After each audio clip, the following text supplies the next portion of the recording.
Hello, good afternoon. I'm Rafael Navarro. I'm ANPEI's president, and I would like to welcome those who are attending this webinar and also our speakers, and thank you all for the participation.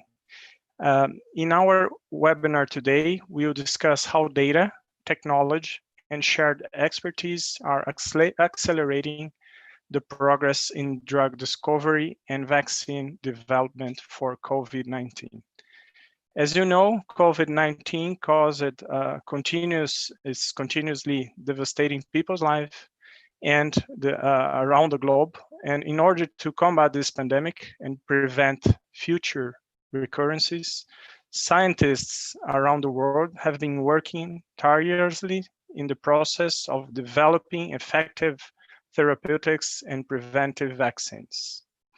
To fulfill this goal, CAS, as the leading organization in the field of scientific information solutions, has been closely monitoring the scientific progress in COVID-19 and developed a series of open access resources to support the global effort in fighting this pandemic, which include various peer-reviewed articles covering potential therapeutic agents, diagnostic methods, and machine learning models, as well as several data sets to support machine learning approaches.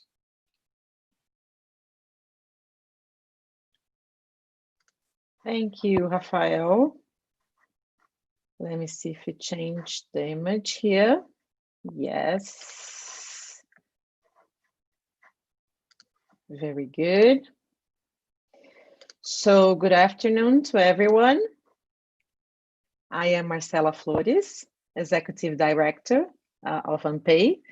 And Rafael already did, but I also like to welcome those who are watching us and the speakers. And thank you all for participating today with us. ANPEI, which for those who do not know, is the National Association for Research and Development of Innovative Companies, and is the only multi-sectoral and independent association of the Brazilian innovation ecosystem.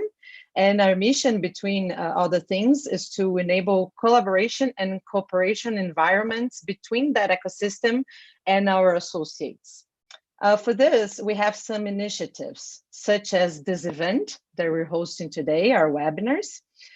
We also have the CO sections, which brings a company president every 15 days.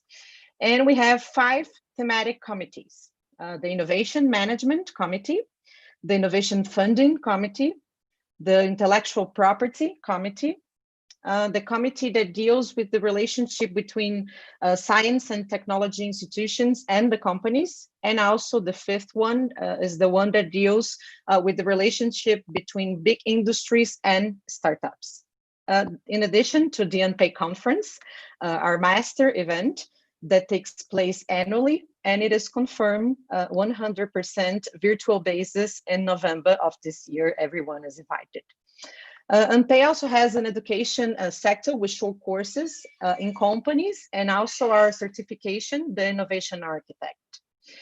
This, in addition to our pillars of institutional articulation with the government and other partners, as well as our free content base available in our website. There are 36 years of history, difficult to summarize here in such a short time.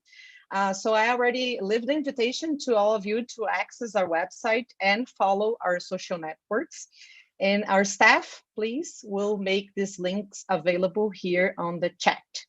So we're here at YouTube, but we want to know who's joining us this afternoon. So please, I'd like to invite all of you to introduce yourself by chat. Write your name and your institution.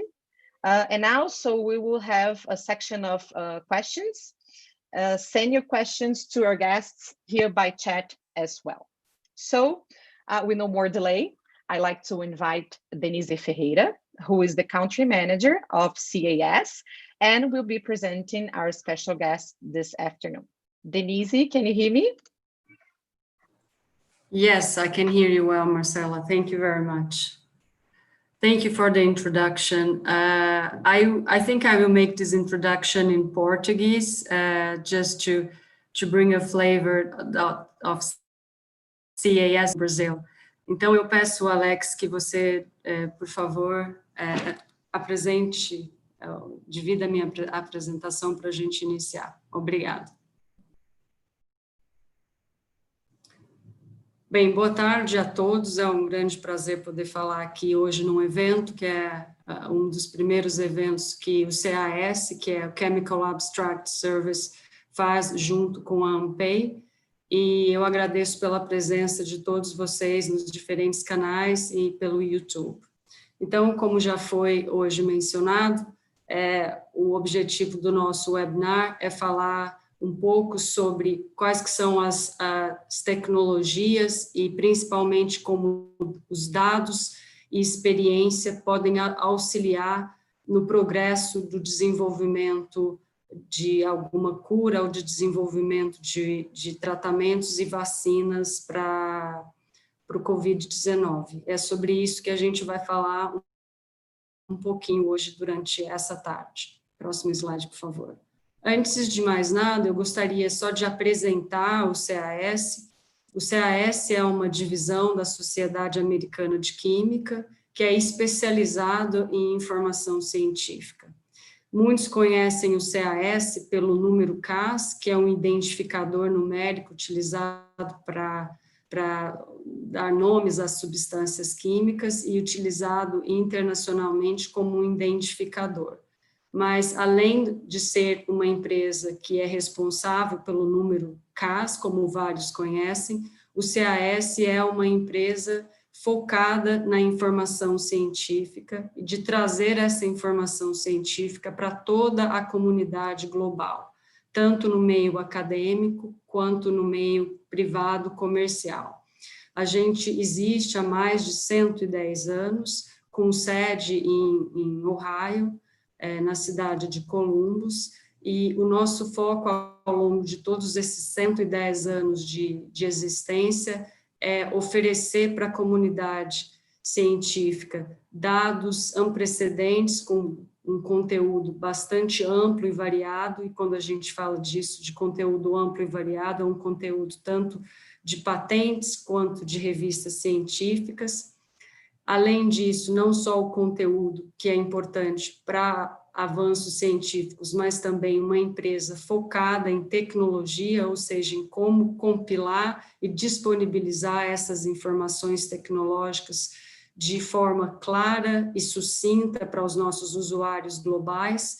E, além disso, um dos grandes diferenciais nossos, que é a nossa experiência, é a curadoria de um grande volume de dados ao longo de mais de 110 anos, que é feita por seres humanos e não por máquinas. Por favor, o próximo.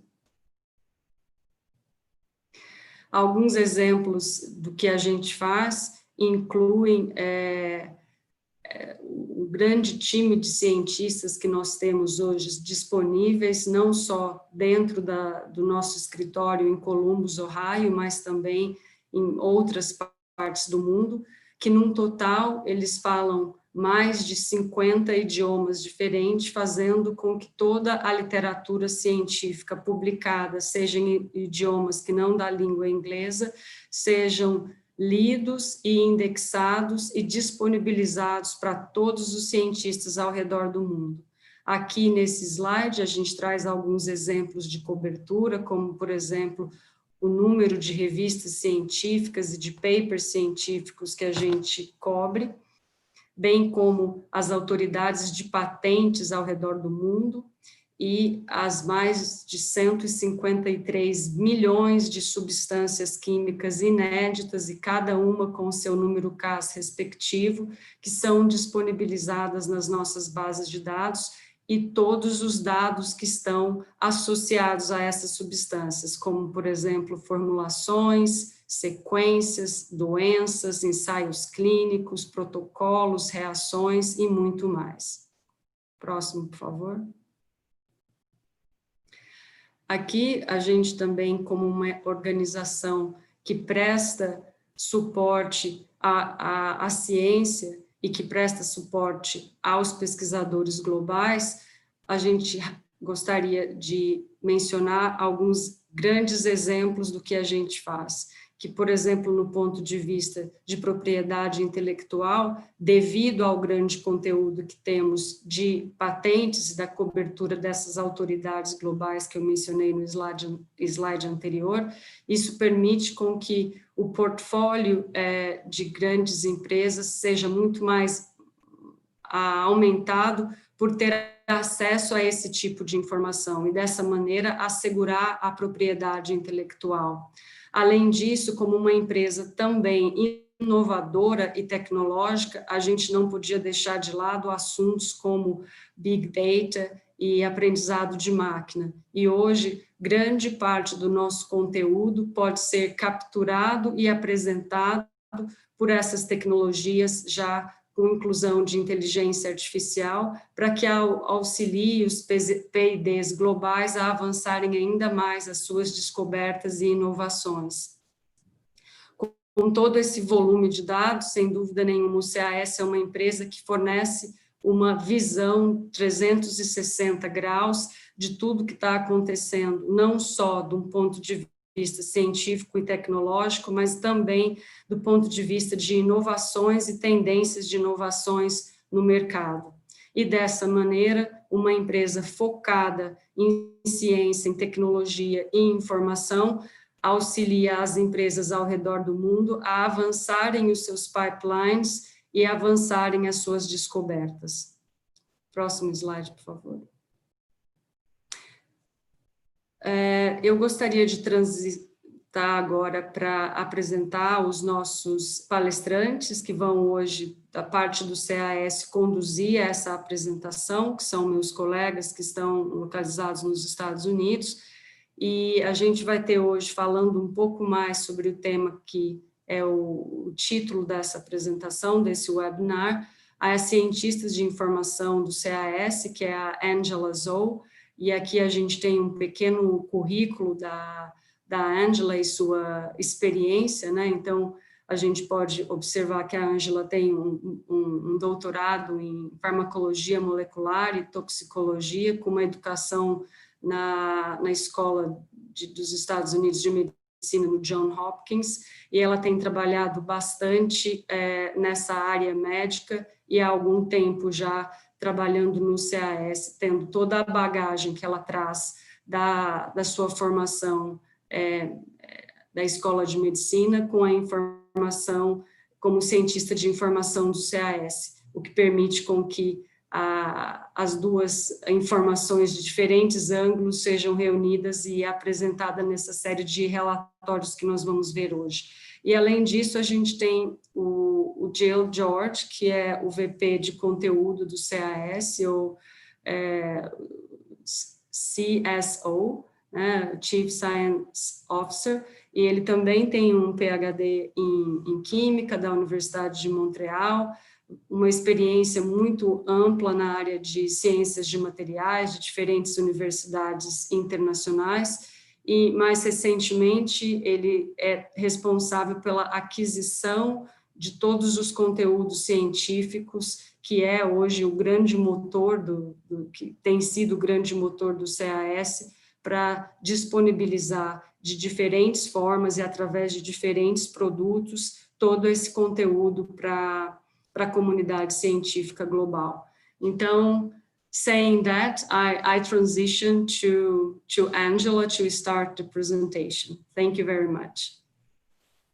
Great, thank you so much, Denise, for your nice introduction. Now I'm sharing my slides. You can see it, right? Okay. All right, hello everyone. It is a great pleasure to be here today to share our insights on the most current scientific findings regarding COVID-19. And particularly, we're going to focus today is the therapeutic agents development and the vaccine status as of today. As we all know that a lot of us currently are being trapped at home because of this, COVID-19 crisis. And I'm here showing you this graph. This is a confirmed case of numbers along with a timeline. And we can see that in March and April, there's a big increase of these confirmed cases. Even these days today, there are a lot of regions around the world, we are still experiencing high increase of these confirmed cases. If we look at the map of the current active COVID-19 cases around the world, we can see that particularly here in North America and in South America, we have a lot of hotspots here, and as well as Europe and some part of Asia, as well as Africa are also having high numbers of active cases. So from here, I'm going to quickly jump into what exactly is this pathogen that is causing this terrible worldwide pandemic. This is a virus. The virus has been given an official name called SARS-CoV-2. This is a virus belong to the beta coronavirus genus. So if we look at this virus structure, we can see that this virus actually contains a single-stranded positive sense of RNA genome. Now, because this is a positive sense RNA, which means once the virus enters into cells, this RNA is ready to be translated into proteins. So in addition, this virus is also encapsulated by its viral membrane to protect its viral contents inside. On the viral membrane, there are multiple proteins embedded, such as membrane proteins, envelope proteins, and so on. Now, other than these proteins, there are these special protein called S protein. It looks like spikes sticking out from the viral membrane and give the virus like crown shape. So that's why we call this type of virus coronavirus. It is because this S protein, it has a very high binding affinity to a human cell's protein expressed on the surface called ACE2. Because their binding is so tight, which allow the virus to anchor on the cells and dock on the cells, then enter into human cells to start the infection process. Now, this ACE2's full name is also called angiotensin converting enzyme 2. Other than the viral receptor function of ACE2, this ACE2 also has a very, very critical physiological function in our body. This protein involves in regulating our blood pressure. And that is also maybe the reason why a lot of COVID-19 patients are experiencing problems with cardiovascular problems. So if we look at the genomic organization of SARS-CoV-2 virus, we can see that this virus contains a 30,000 kilobase long of RNA genome. This RNA genome actually encodes multiple proteins. And the first group of these proteins will be the structural proteins. Like I've just mentioned earlier, the S protein, which is the spike-shaped protein, it is also responsible for interacting with ACE2 receptor in the human cells. The other structural proteins include E protein, M protein, both are embedded on a membrane. The N protein actually, full name is nuclear capsid protein, binds with RNA molecule in a virus. Now, other than these, the virus also encodes several accessory proteins. These are much smaller proteins and their function varies as well. A large portion of this genomic sequence actually encodes 2 very long polyprotein peptides. We call them polyprotein because this protein actually contains multiple protein units tandemly linked here. Here, as I'm showing you, this is non-structured protein 1, non-structured protein 2. They're tandemly linked all the way from 1 to 11. And the second polyprotein peptide has this non-structured protein 12 all the way to 16. If we look at the entire proteome of this virus, okay, we can actually roughly divide all these proteins into 4 functional groups. The first group will be this structural protein. Like I said, these are the proteins responsible for virus to assemble viral particle and immediate viral entrance to the cells. Now, the second group will be these proteins. They actually have the enzymatic activity to help the RNA polymerization and RNA modification. These will include the enzymes like RNA polymerase, helicase, endonuclease, exonuclease, and so on. And then the third group of these proteins will be those proteins, they have protease functions. Proteases are almost like scissors, so they can cut off the individual, these NSP proteins, such as NSP1, off from these polyprotein peptides. so that the NSP protein can function as an individual unit. Now, these proteases are very important enzyme to the virus. So the last group will be these smaller proteins. They actually can interfere our immune systems.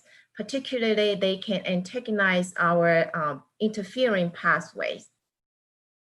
So if we would align the genomic sequence of SARS-CoV-2 with previously existing virus, such as SARS-CoV, this is an old virus caused severe acute respiratory syndrome about 20 years ago in China.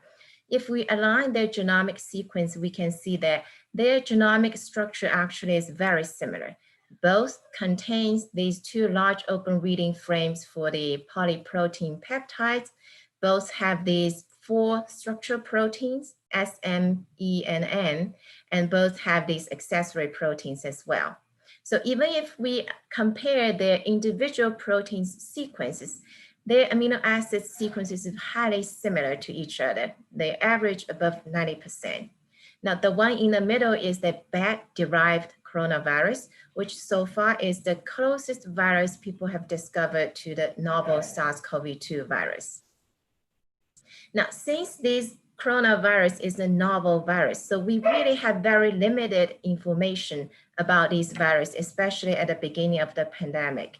So this will be very helpful if we kind of do some compare with existing viruses such as SARS-CoV-2, such as SARS-CoV and MERS-CoV. MERS-CoV is a coronavirus that caused Middle East respiratory syndromes about 8 years ago. So if we would align these 3 viruses together, we can see that all 3 of these viruses are coronaviruses.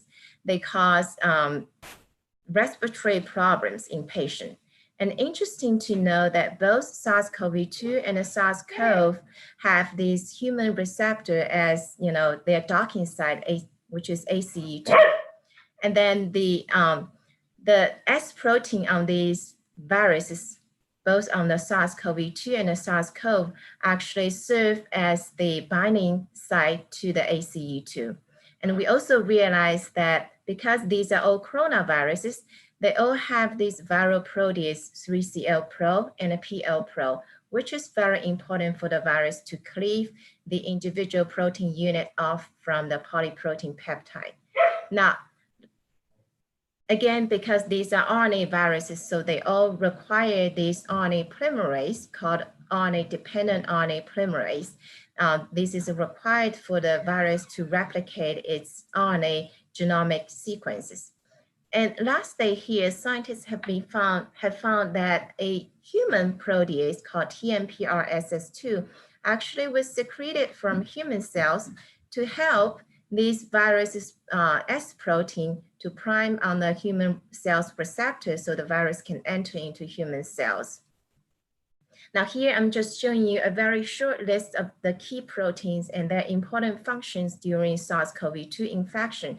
These proteins will be ideal drug target for us to design some inhibitors to tackle along their functions during the infection process.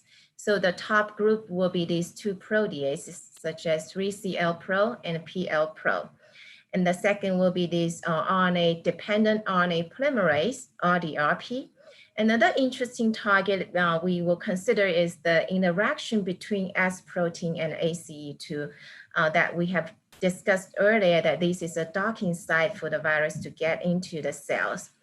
And interestingly, this helicase is another important enzyme that provide important function for the RNA processing mechanisms. And then lastly, these are the 2 proteases that secreted from human cells. They actually help the viruses to get into the human cells. So all of these currently, some of these actually currently have these repurposed drug testing on these target, and currently they're on a clinical trial. And I will discuss some of these in the later on slides. Now here, since the outbreak of pandemic, the scientists at CES, we have been working really hard to processing and collecting the informations from the most current publications as well as existing data with SARS and MERS and other viruses. Here, I'm just showing you a summary image of from one of our recent manuscripts that's submitted. I'm showing you that there are big sets of therapeutic potential therapeutic agents that we presented in that report. And here you can see that for the top drug target 3CL Pro, which is a protease, we have about 450 inhibitors being presented in that report. And among those, 25 of these have been tested with SARS-CoV-2. Those are being tested in actual bioassay experiments. So you will see the nice IC50, EC50 values associated with these inhibitors. And there are also a big portion of these showing you the green bar and the brown bar. These are actually were studied with SARS-CoV, the old SARS-CoV viruses, but have not been tested in SARS-CoV-2, the new viruses. So those will be very interesting information for people who are interested to do further investigation on those inhibitors on the 3CL Pro. These will be a nice set to start with.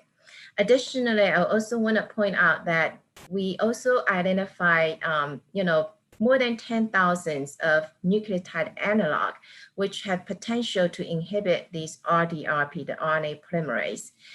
For example, here, about 20 of those have been tested with SARS-CoV-2 viruses and also showing nice inhibitory effect in actual bioassay experiment. And you will also see that these big gray bar, these is actually nucleotide analog people have studied with human hepatitis C viruses. We see how rich data set we have in the historical documents. Those will be a great set of molecules for people to do some machine learning screening to start with. And my colleague Jill will talk to you more about these aspects. So overall, there are a large amount of substance. I want to emphasize those are worth being further investigation. Now here, I'm just going to give you very few examples of small molecule inhibitors that from our large set of data. Here are two small molecules which are inhibitors against the 3CL Pro. The first one is called GC376. This was initially designed for old SARS-CoV viruses, but being tested with SARS-CoV-2 as well, it showed great inhibitory numbers here, the value are great. And then the second inhibitor showing you, this is called 13B. This is specifically designed for 3CL Pro in SARS-CoV-2. And it is worth mentioning that this is an inhalable form, which means if this compound is lucky to further develop into drug, we can give this drug to patient directly through inhale to their lungs. So it will be very beneficial for lung infections. And there are two more small molecules I'm showing you on the right side. Both are nucleotide analogs. So the top one showing you here is called azithromycin. This is an anti-HIV drug. So scientists actually repurposed this drug to SARS-CoV-2 and showing that this drug is able to inhibit SARS-CoV-2's RDRP polymerization activity. So this will be very beneficial since this is already an approved drug. To repurposing this one to COVID-19 patient will be a much accelerated pathway. Now the one at the bottom labeled with green color, this is another nucleotide analog actually initially was designed for old SARS-CoV, but recently was tested to be active to inhibit SARS-CoV-2's RDRP enzyme. And it is also worthwhile mentioning that this is an orally bioactive compound, which means in case if this drug passed to this compound become a drug, we can actually give to patient with a pill through mouth. So it will be very, very convenient to the outpatient services. So we know that here in Brazil, we have the world's largest resource for natural products. So I think it's worthwhile to mentioning that during our work, we also identified we also realized there are quite a lot natural products showing as inhibitors to SARS-CoV-2 and SARS-CoV. So here I'm just showing you a couple examples. The first one is called amytin, showed great inhibitory effect to SARS-CoV-2. This was reported in a Nature article. This compound was extracted from this plant called ANPEI. I think this one is growing in the Amazon forest as well.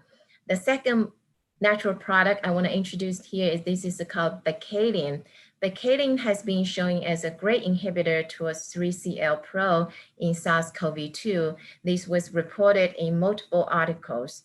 And the last one here, this is actually was the discovery was pretty old. This was only tested with SARS-CoV, but have not tested with SARS-CoV-2 yet. This compound called luteolin. Luteolin is an inhibitor against S protein. So it can potentially block the interaction between S protein and ACE2 receptor. Now, as I've showed you before, small molecule, chemical small molecules, but there are quite a few biological molecules being designed and tested with the interaction of SARS-CoV-2. So here I'm showing that these biomolecules actually can disrupt the interaction between S protein and ACE2. As this picture showing you on the left side, the red color is the S protein and the blue color represents the ACE2 receptor. Now the interaction between S protein and ACE2, actually they have a relatively larger interaction surfaces. So this type of interaction will be challenging for small molecules to disrupt because small molecules size is relatively small compared to that large interaction surfaces.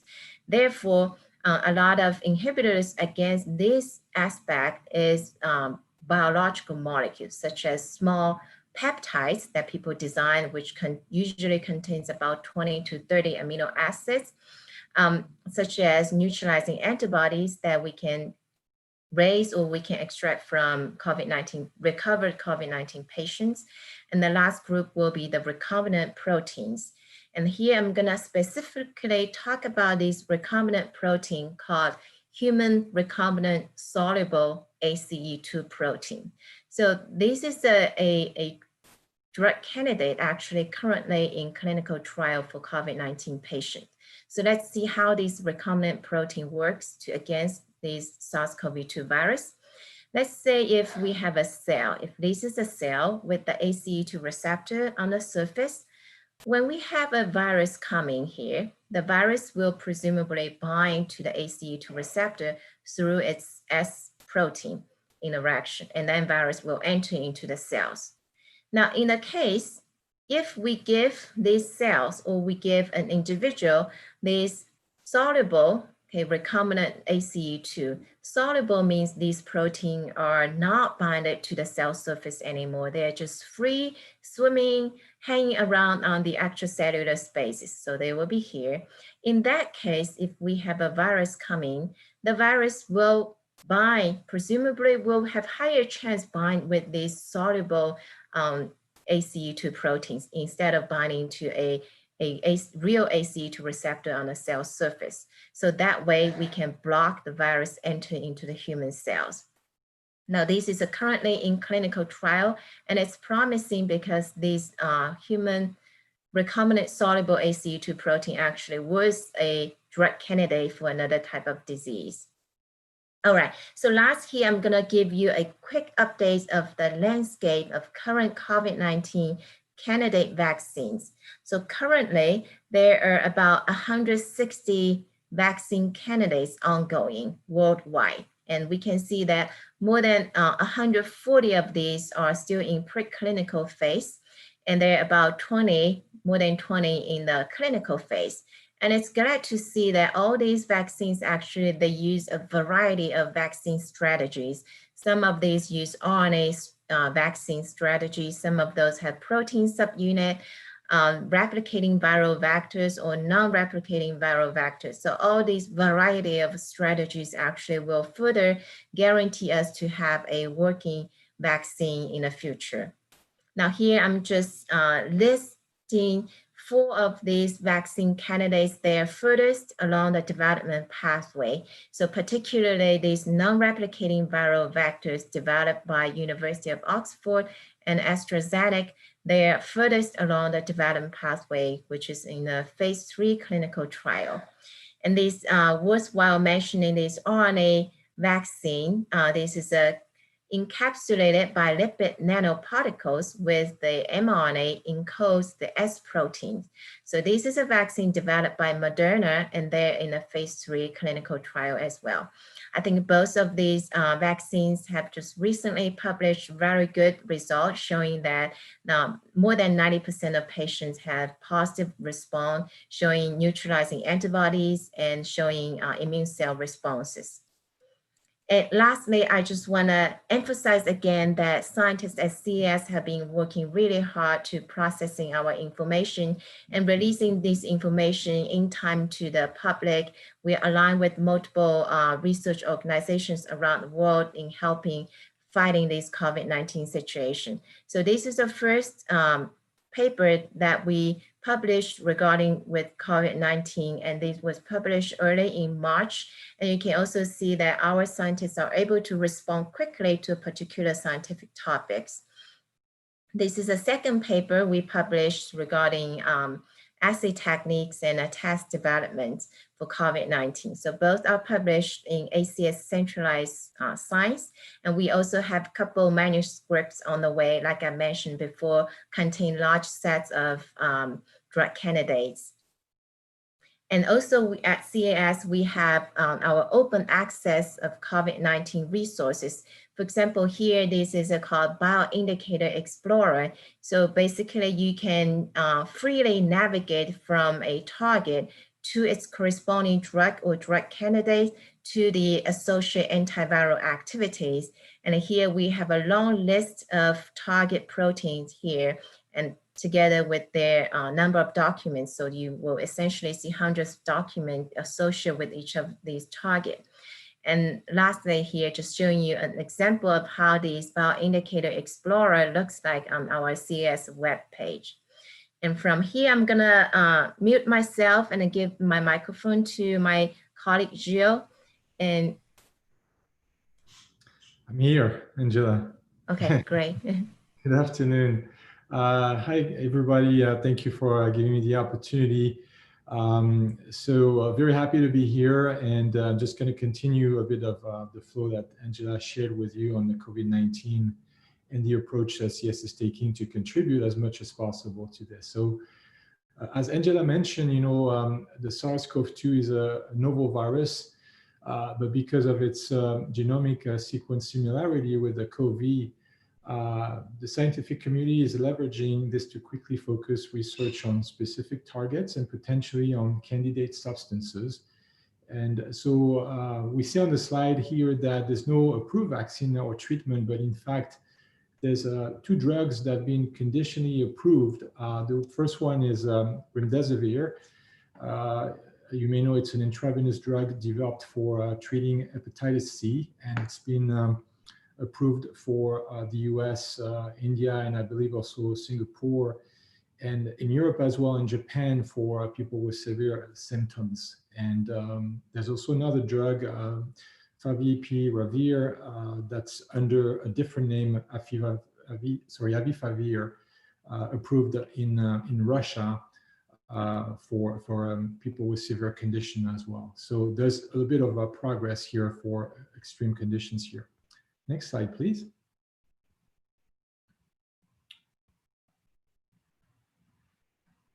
Thank you.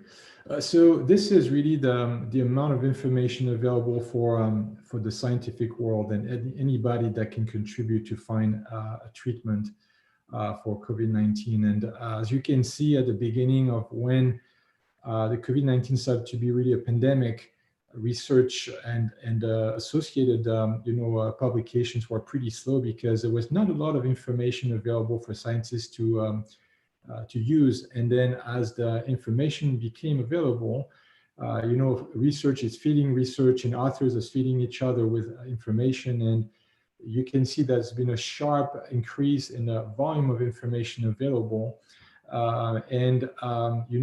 We've contributed to as much as possible to keep up with that and know that database with this really rich information. And you've got to be careful because you have a bit of everything. You have really high quality data in there and not so much good quality. So you have to be very careful. But interesting to see that you see a little decrease as well in a number of articles available to the science world, because now we're more in a phase where we try to wait for validation on certain experiments on vaccines and also diagnostic and test kits. So interesting to see and predict how things are going to evolve in the next few months. Next slide. So this chart really reflects the patent for vaccines developed for SARS and MERS. And there's been significant work on successful preventive treatment for those two viruses. And similarities with COVID-19 makes us hope that perhaps the same approach could work for COVID-19. So it's really nice to see that there's so much available to us already. You can see, receptor binding domain vaccines, subunits, viral vectors.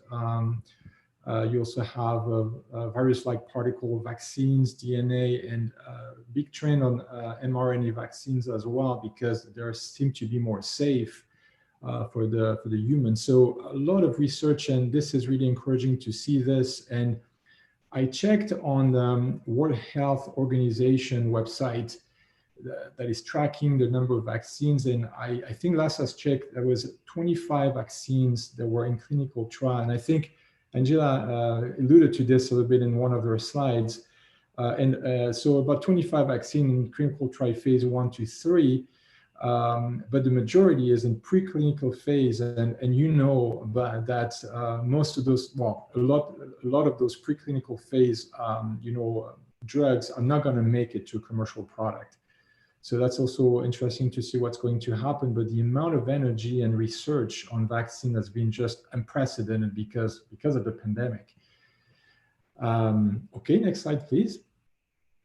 Thank you. So the way we also want to contribute to help the science with COVID-19 is to put our best tool available for scientists to search the information they need. And SciFinder, you may have heard about the tool. I'm sure that most of you guys do know this tool, but this is really, CAS is a flagship product.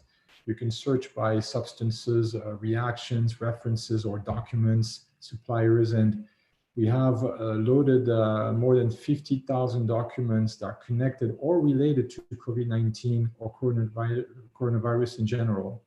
And in just the last 3 months, we loaded, I believe, about 18,000 documents in a database. And believe me, this is a lot of work. And those documents are fully indexed. So it's a lot of work. But the other important detail that I need to mention is that we have a very good thesaurus and nomenclature authority that we created for the past decades.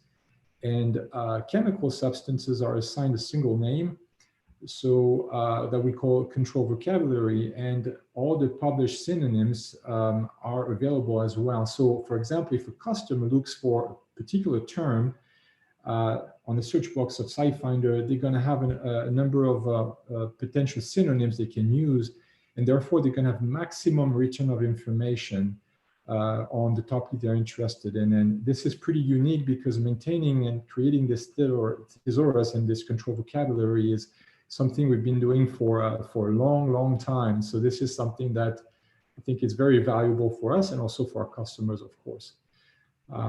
Slide number 26, please. Thank you.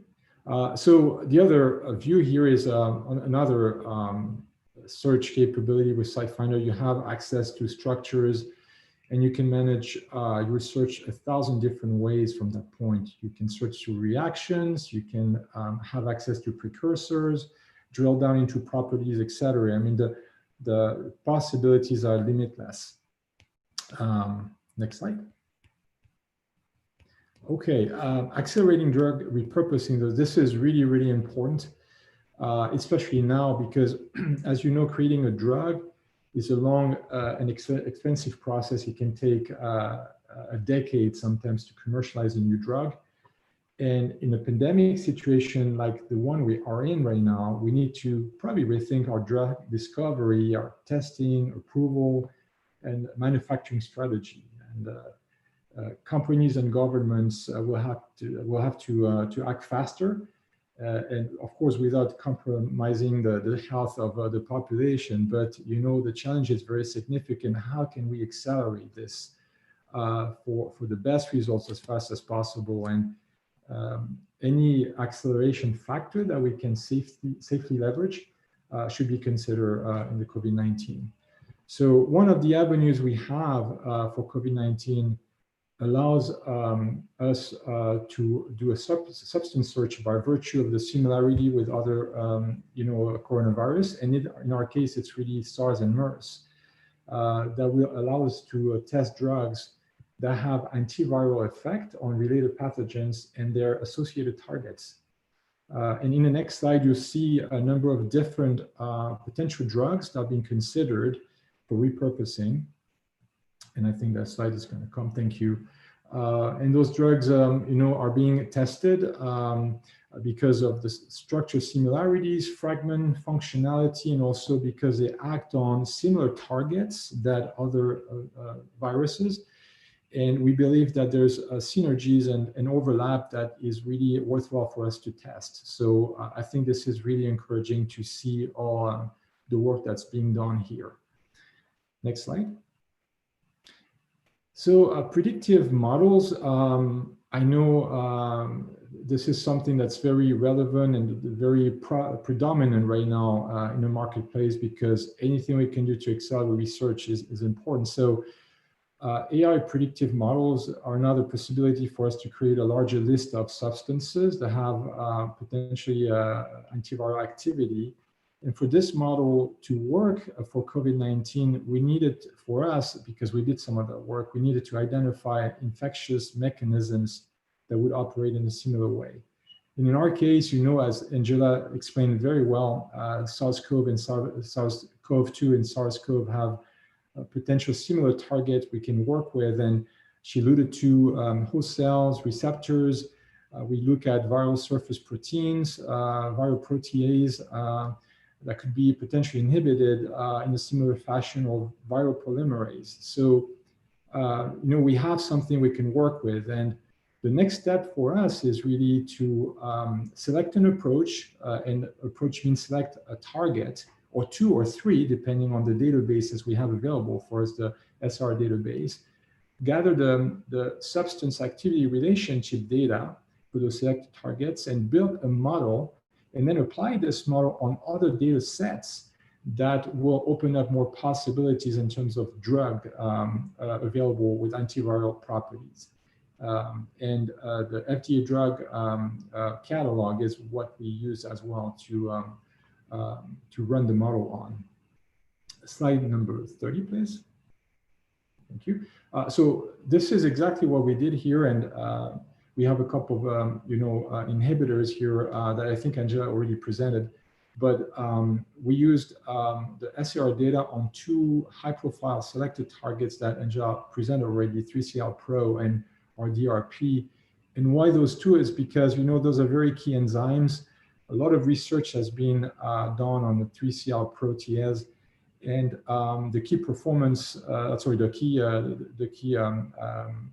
the factor on the polymerase and its influence on the transcription and replication of the virus is also what makes RDRP a very important enzyme, and therefore those 2 targets or 2 proteins were very natural choices for us. So we acquired a data set that would show substances with bioactivities on those 2 targets. And we train our algorithms on those data sets.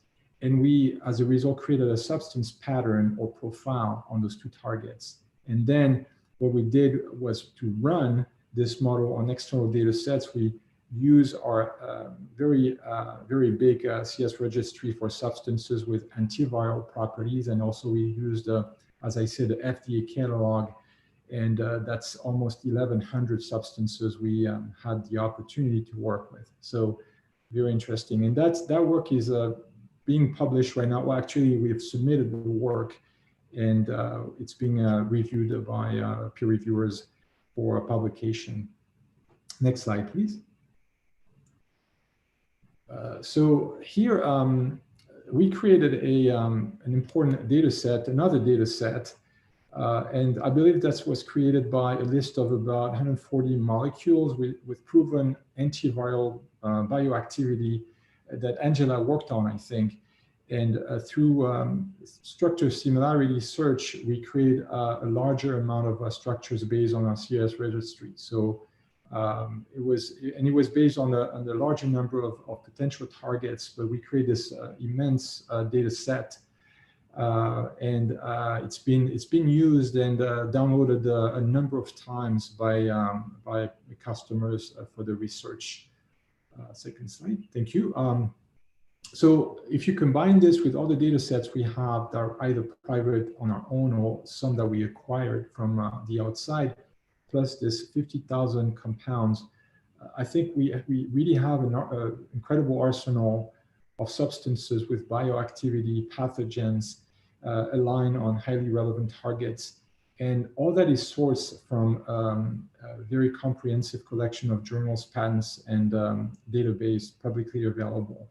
And all that data is available for anyone to use. And we've made those databases available through our website. We've connected with some of the biggest companies in the world, pharmaceutical companies, and offered the database. It's been, I think, very rewarding to see that this work is paying off and it's being utilized. Next slide. So I spoke profusely about the benefits of the data models, the power of strong data sets, and all the technology, AI, machine learning, and all that stuff, opening new horizons for us in terms of drug discovery. But it's really important for me to mention that none of that work would be possible without the human intervention that's in the background, all the scientists working, because the scientists really are the spark and the innovative thinkers in these approaches, not the computers. Computers will just execute the tasks based on the data that we feed them with. But we have 600 scientists on campus here and also around the world that the main engine behind the generation of these promising data sets. And Angela actually is one of them. So next slide. So for COVID-19, again, I just want to reiterate the fact that, you know, all we try to do here is to help the world scientific community to find, you know, one or possible several cures for this pandemic. And we have put all what CS has best to offer, content collections, our database, internal, external, our exceptional scientific insight, and our custom document curation capabilities that are also available if any customer needs that. We're ready to help, and we're excited about this mission. Thank you very much for listening to me. I hope you found this interesting, and I just hand it off back to Denise and for the conclusion. Thank you very much, Jill.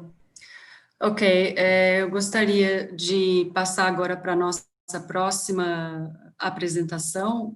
Primeiramente, eu gostaria de agradecer os palestrantes do CAS pela essa explanação do status atual de desenvolvimento de medicamentos e de vacinas, e eu gostaria de seguir agora e passar a palavra para o professor Glaucius Oliva, aqui do Brasil, da Universidade de São Paulo, para falar um pouco como ele, como pesquisador, e o grupo dele estão trabalhando e como é importante para eles ter dados científicos organizados e curados para avançar as suas pesquisas científicas. Glaucius, você tem a palavra, então. Obrigado.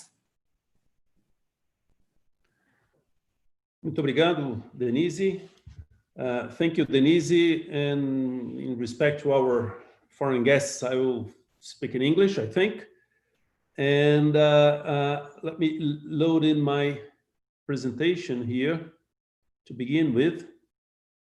I want to thank ANPEI and CAS for this invitation to share with you some of our recent work on searching for drug candidates against SARS-CoV-2 targets. This work is being done under the umbrella of the CBFAR. CBFAR is the Center for Research and Innovation in Biodiversity and Drug Discovery. We are a CEPID, one of the Centers for Research, Innovation and Dissemination of Science funded by FAPESP. These are long-term, multi-institutional projects where we bring in different researchers from different backgrounds, disciplines, competences together with a fixed focus. And in the case of CBFAR, our mission is to promote advances in effective drug lead discovery through basic and applied science using biochemical, biological, and pharmacological assays, as well as state-of-the-art methods in medicinal chemistry, natural products chemistry, synthetic organic chemistry, and molecular and structural biology. The idea in CBFAR is to bring together people that are researchers, that are experts in producing molecules, and these are essentially natural products, extracts, pure substances, synthetic compounds, compounds coming from medicinal chemistry studies, mostly compounds coming from plants, microorganisms, marine organisms, peptides, and synthetic compounds. And we put those people together, collaborating with those other researchers that have specific targets, like enzyme inhibition assays, phenotypic assays, or computational assays.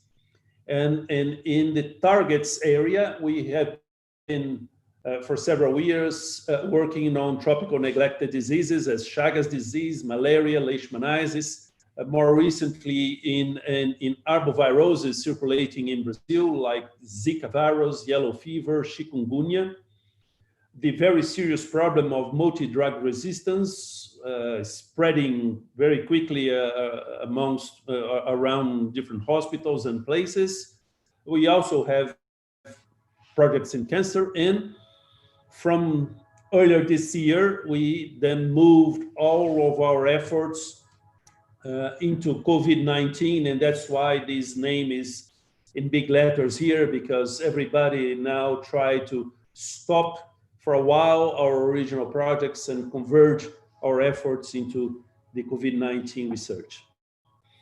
And once we join people producing molecules and those having targets, eventually arriving to hits or compounds or substances that have a particular activity against a given target, then we move on into the hit to lead and lead optimization using the traditional medicinal chemistry approach, where we design modifications of compounds. These compounds are synthesized and eventually and certainly evaluated by several approaches: in silico, in vitro, can be enzymes, it can be cellular assays, in vivo assays, pharmacokinetics, and toxicology.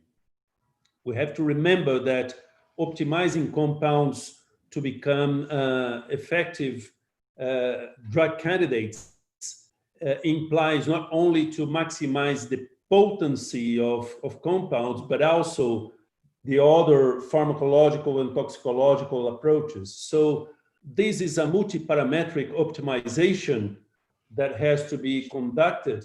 And that's why besides the synthetic effort that we have in our center, we also pay a lot of attention into the optimization of pharmacokinetic properties, and that is done through the series of in vitro methods, which are summarized in this slide here, including assays with cells and membranes and so on. We have to remember that the drug discovery is like going through a very, very detailed funnel where only few compounds will eventually reach the actual clinic. And so it's amazing the effort that the world scientific community is putting these days into trying to find drug candidates and effective drugs to treat COVID-19 patients.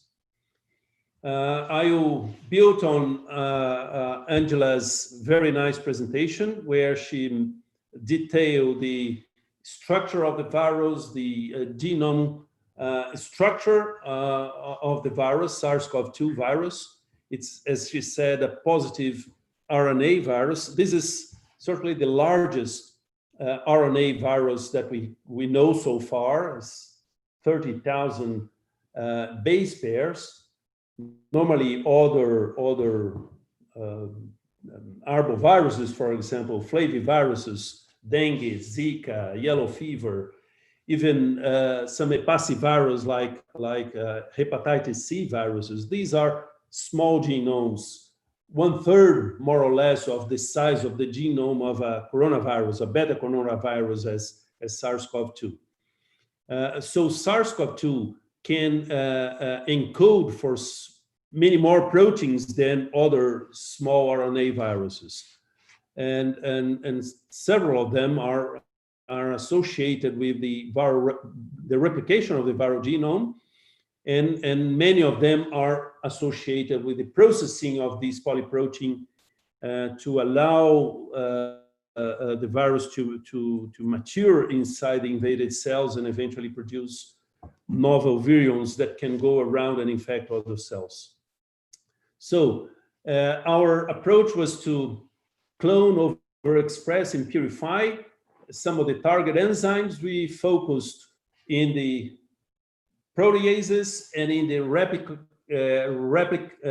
replication-associated enzymes. Here's just a couple of examples of those. The NSP5, the main protease. I think Angela called this the pre-CL protease. It's a chymotrypsin-like protease. Although it's a chymotrypsin is a serine protease, 3CL Pro, or the main protease, is a cysteine protease, and we've overexpressed it and purified the protein.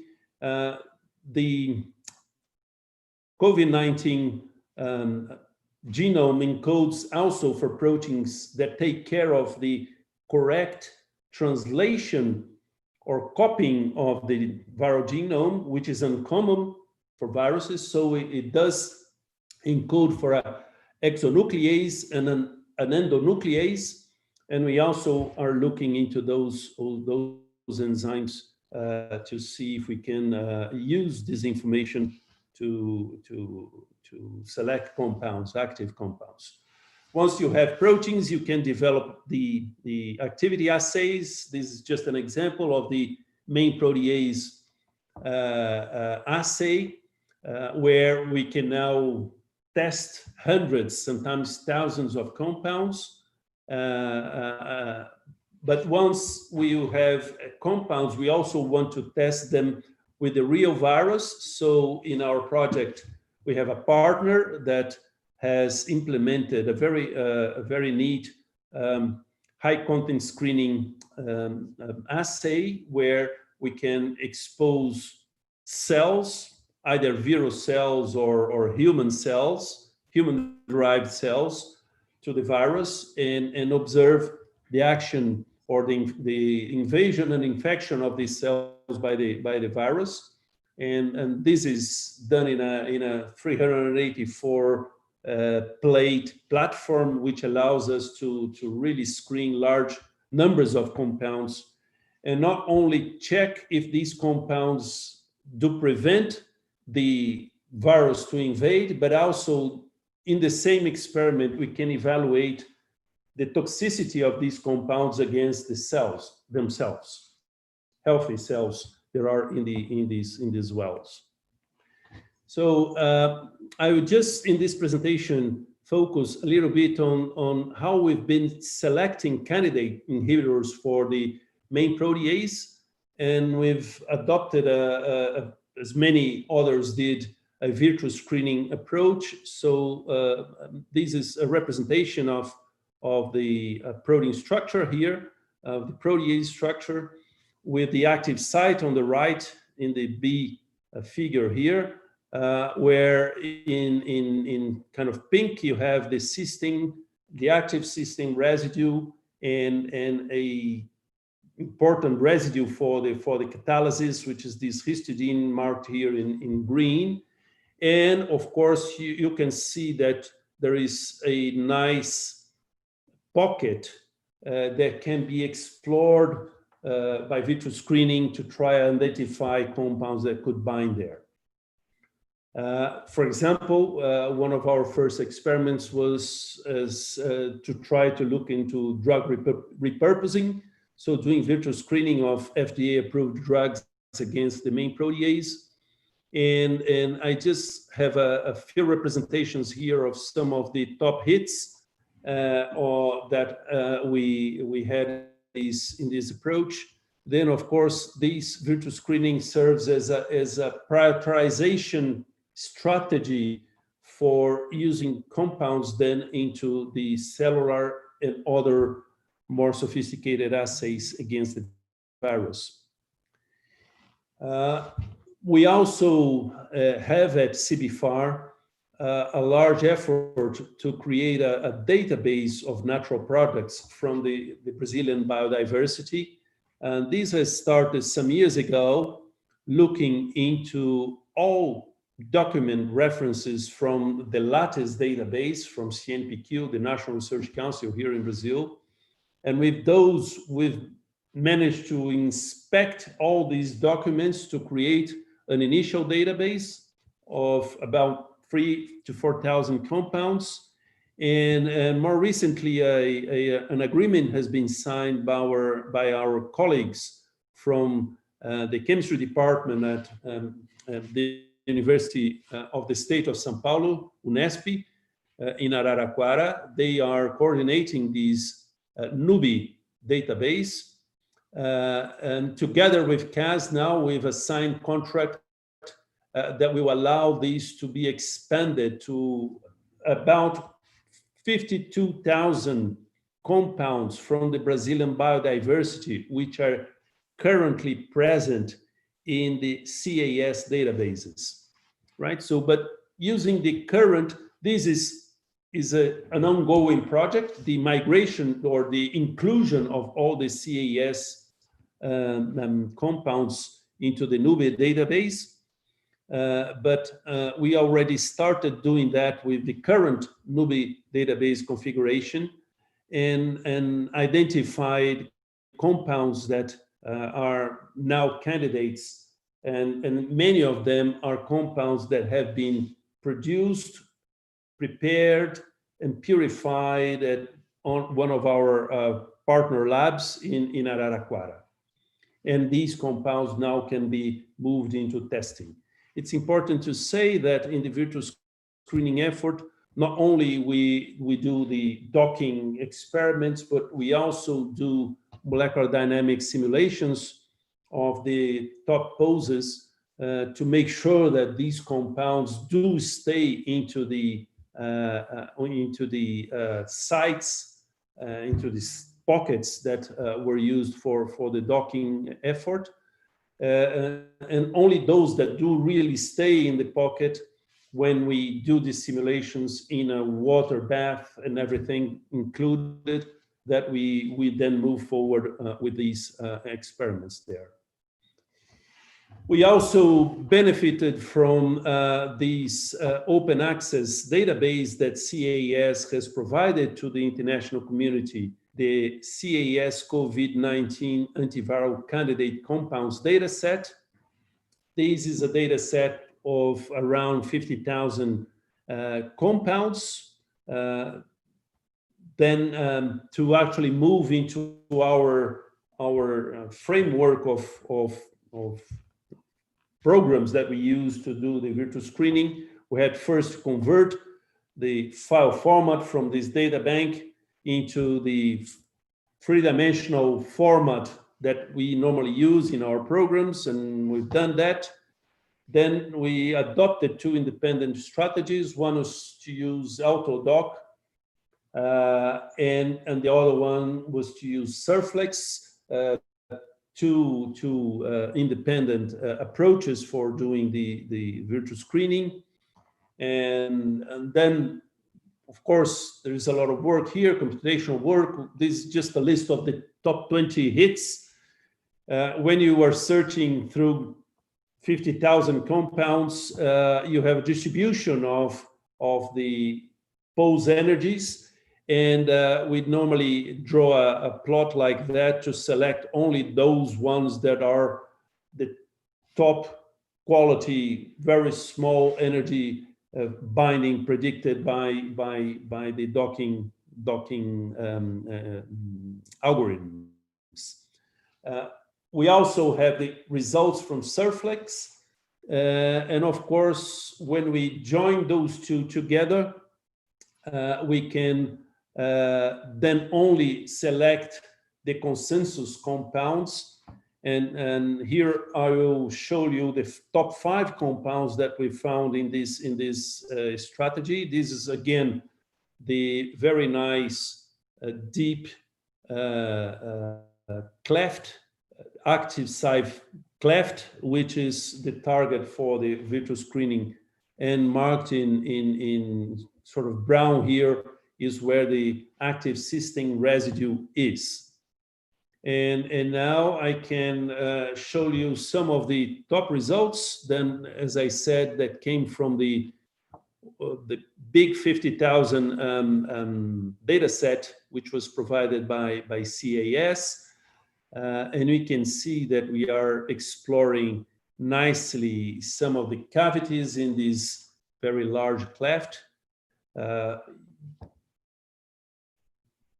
Another interesting compound, and in yet another one. You can see that right in the middle here we have a very deep cavity here, which is nicely explored by some of these compounds.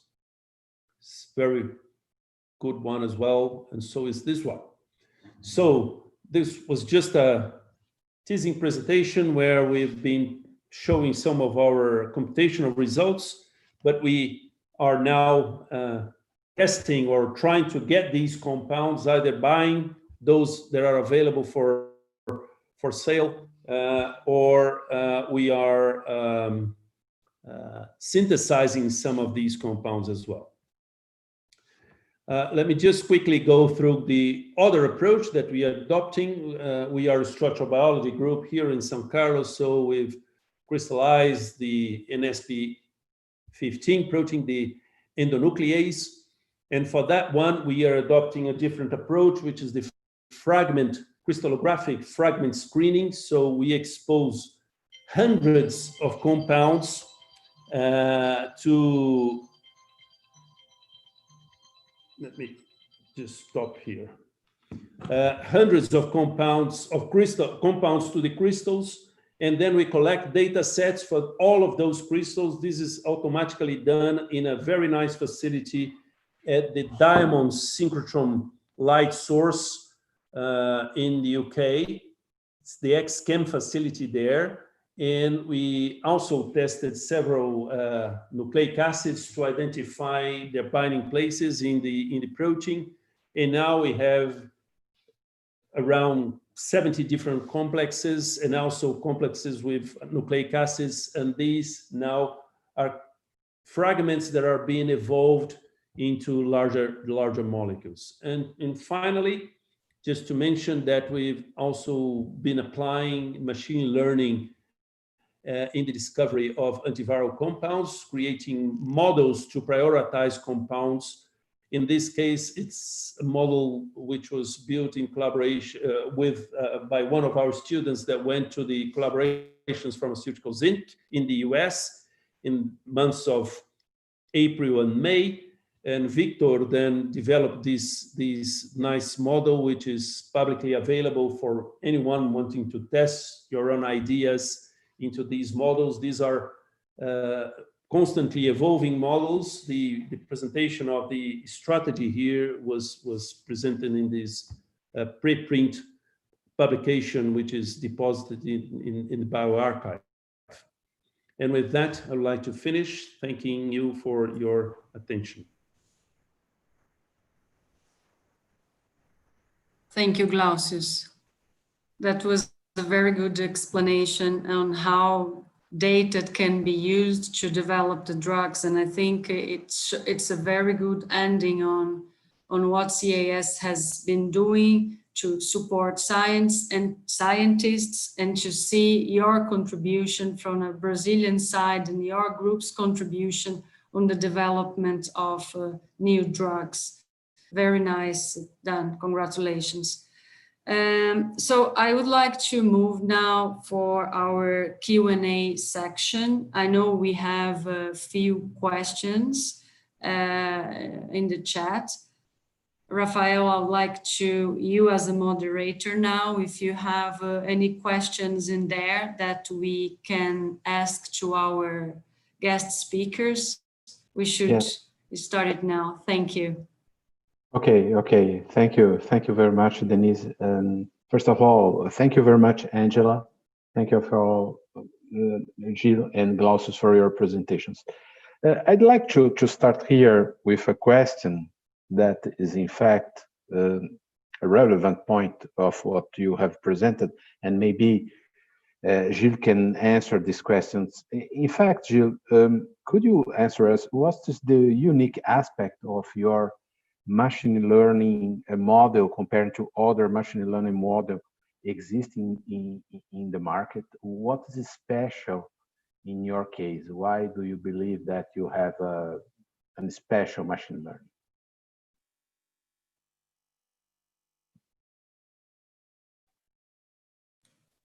Joe, you're muted. Could you unmute? Apologies. It's working now, Angela. It's working. You can hear me. Oh, there you go. So that's a very good question. I think our scientists, data scientists, have been working based on references and what they found through other models. They worked a lot on trying to calibrate their model on the research that have been put in the past. It's difficult for me to comment on the fact that it's special or unique. It's working, and we believe that the results that we get out of it are very relevant. And I'm really interested to see how this is going to translate into potential research. But I think this is something that it's very technical. It's really a data scientist work. I don't have a lot of details about the model itself. I'm not sure if Angela, you have information. You do? Okay. Well, maybe you can share some thoughts on this. Yes, great. So I think our unique aspect is that we have a lot of biologists, scientists working very closely with computational scientists together. So we were able to get large set of training molecule to this model. And we all know that machine learning is all based on experience, right? We feed the program or the model experience information so they can learn how to predict. In our case, we have large amount of training molecule that we were able to gather from the existing or the most current publications and to feed into that machine model. And the second unique aspect is that within CAS, we have large collection of chemical databases. So I think no one else in the world can compare with us maybe. So that's another unique, that our screening targets is huge. It's a very huge data set that we can look for. So these are the two special uniques that, we can tell. Oh, great. I'm sorry, I may have misunderstood your question. I thought you were interested more about the mechanics of the model. But I think what Angela mentioned about the data set, the training data set that we use for that is a very relevant point. So yeah. In fact, my question was more related to the data set, and considering the importance of data set, can you explain why it's so important to have qualified data for the discovery of new drugs and the treatment for COVID? Yeah, it's very important because the model is trained on experimental data.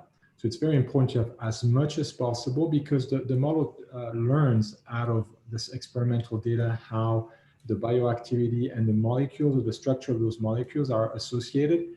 So the more data you have that is experimental and valid, the better it is, because you're going to perfect your model and make it more reliable for predicting activity on other data sets. Oh, great, great. I can just add one point, Rafael, to that is yes. The quality of the data makes complete difference to the outcomes of any machine learning approach. You can have several different computer systems that you can use, computer models, algorithms to use artificial intelligence. But the end of the day, the most important part of machine learning is to have a curated data set. And perhaps that's the strength of CAS. They pay a lot of attention into preparing these databases. It's not just looking into any paper and just grabbing any information. So they have real scientists looking at each paper and really bringing in the information with a lot of care. And that helps a lot for us that are here on the other side, just using this information. So you just don't want to use information that is not really curated. Yeah, great, great. Glaucus. And, you know, I remember that you had presented a partnership with CIS, and you are integrating the data from your the previous works you had. Can you comment a little bit more about that and how other scientists could have access to those data and to those databases? Yes, this work comes from the group of Professor Van der Laan Bolzani. Van der Laan is a professor of chemistry at the Chemistry Department Institute in Araraquara, here nearby São Carlos, where I am. And for many years, she's been the leading person in bioprospection in Brazil, trying to identify compounds from the Brazilian biodiversity that are active.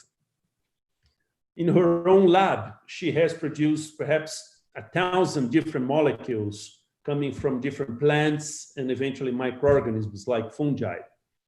But at one point, we decided, and that was back in 2013, that it was important to really map the Brazilian biodiversity, what has already been done in the chemistry of plants and microorganisms and even animals from the Brazilian biodiversity. So we started this project together with the help of CNPq. I was working at this agency at the time, and then we've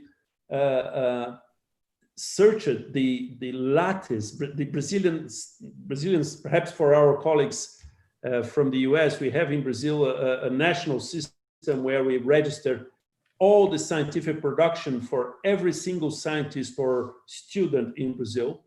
So we could screen this whole database, searching for articles with particular references that were studying plants.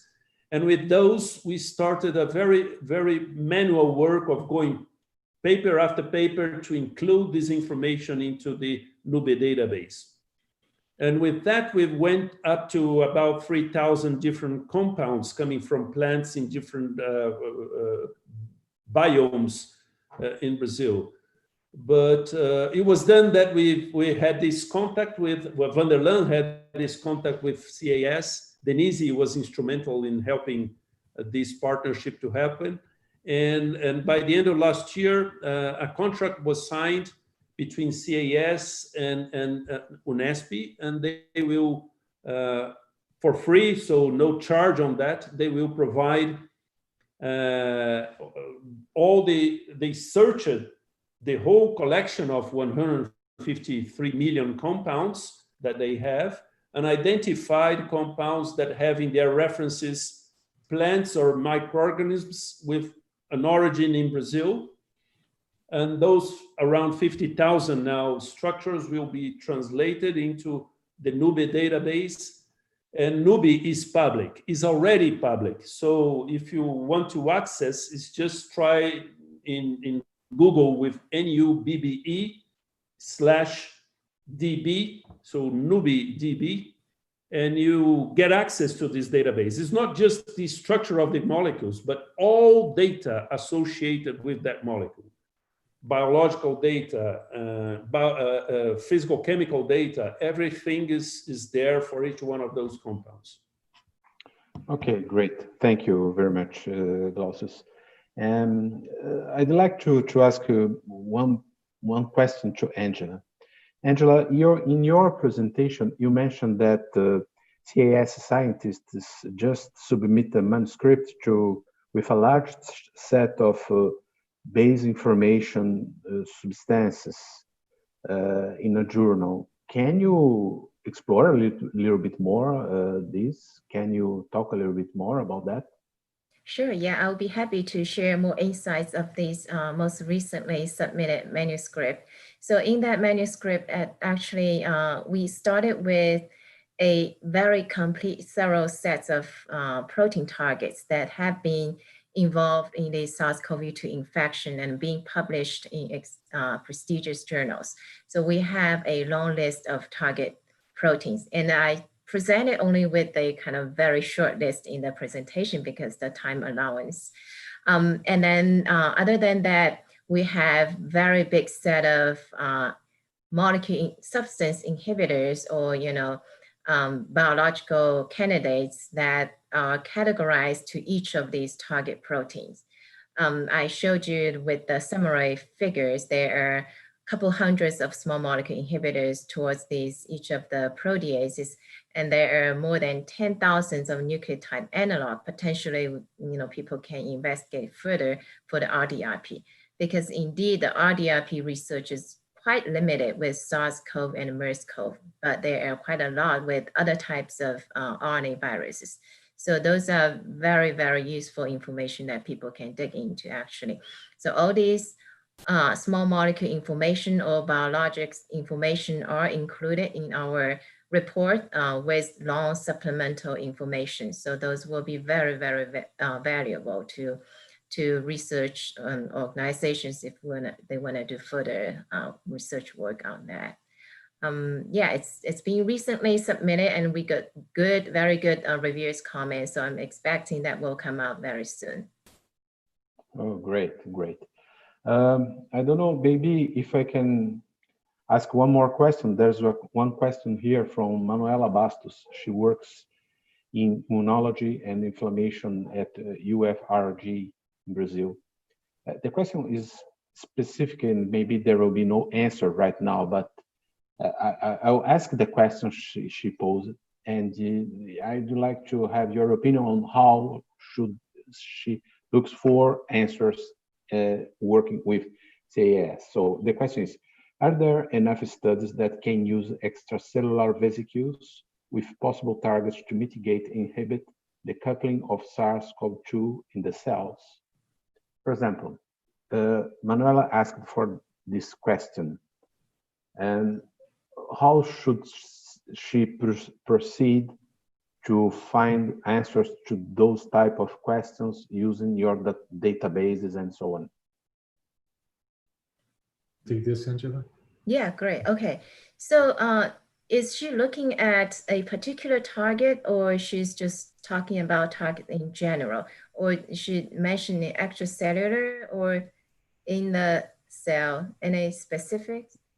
Yeah, in fact, I do not have all the details. So okay. I suppose that is general. That's fine. Yeah. So with all our informations in that particular report, I would suggest if she's interested in a particular target, she can actually go through our data looking for those potential inhibitors that we suggested. And if the data set is huge, okay, for example, for the RDRP protein, we suggest more than 10,000 of nucleotide analogs.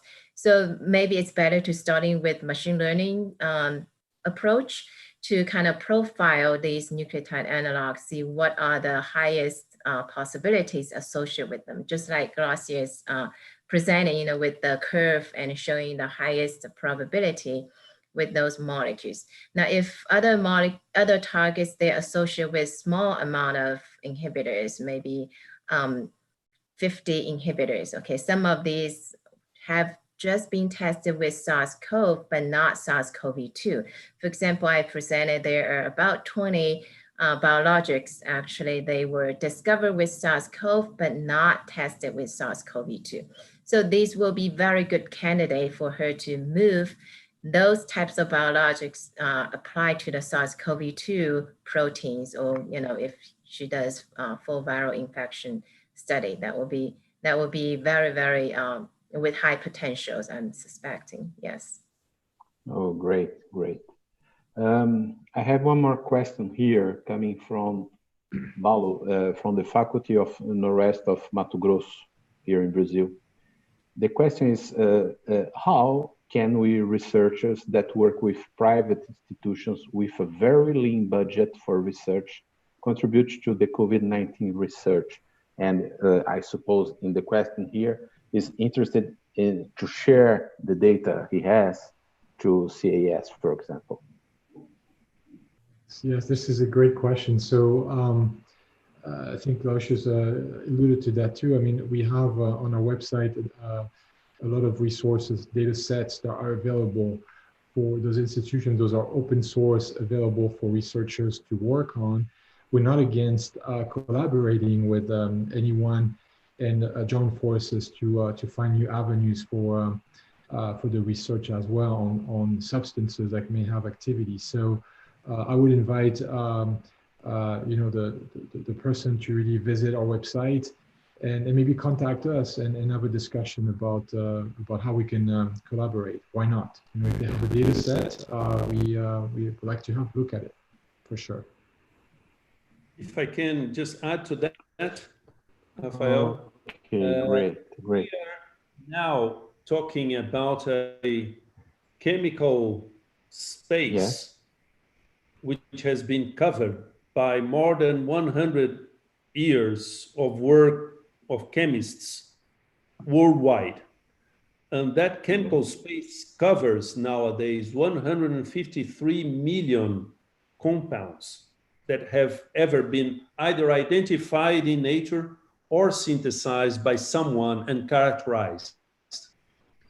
Now, it's quite likely that within these 153 million compounds, there might be molecules that are useful for COVID-19 and other diseases, at least to help us identify routes you want to follow in this chemical space to try and optimize compounds. So I think it's very nice to have a global effort. Everybody can contribute at this moment.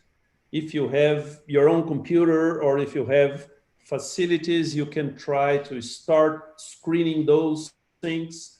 There are many different targets, there are many different approaches, and there are very few experimental facilities to actually test those compounds. So it's important to have a global effort to prioritize those.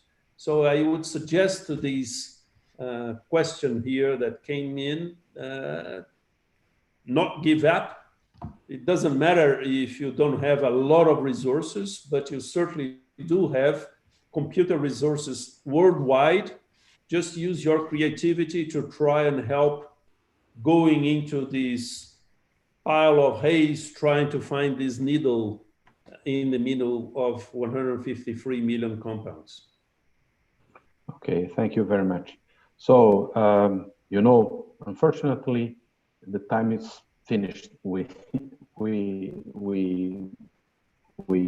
covered a lot of questions. The presentations were very relevant, very interesting, and but we do not have time to cover all the other questions we have. So we thank you very much for your participation, Angela, Gilles, and Glaucius. Thank you very much. Denise, thank you very much to share all what you have shared with us. And maybe now talks. Okay, Marcela, are you coming? Yes, I'm here. Hello? Thank you, Rafael. Okay. Thank you to all the speakers, Angela, Gilles and Glaucius. Thank you, Denise. Thank you, Rafael Pelliciotta, to conduct this debate. Thank you, Rafael Navarro, our president, who made our opening speech today. And thank you all for being with us at YouTube. We had almost 100 people online. We had a lot of questions, and I'd like to reinforce and invite you again to follow us in our social media, Facebook, LinkedIn, visit our website, and join us in our next webinar, the CO section, which will happen in July 29th, probably 3 p.m. Okay, thank you so much. You all have a good evening. Bye-bye. Thank you. Thank you all. Bye.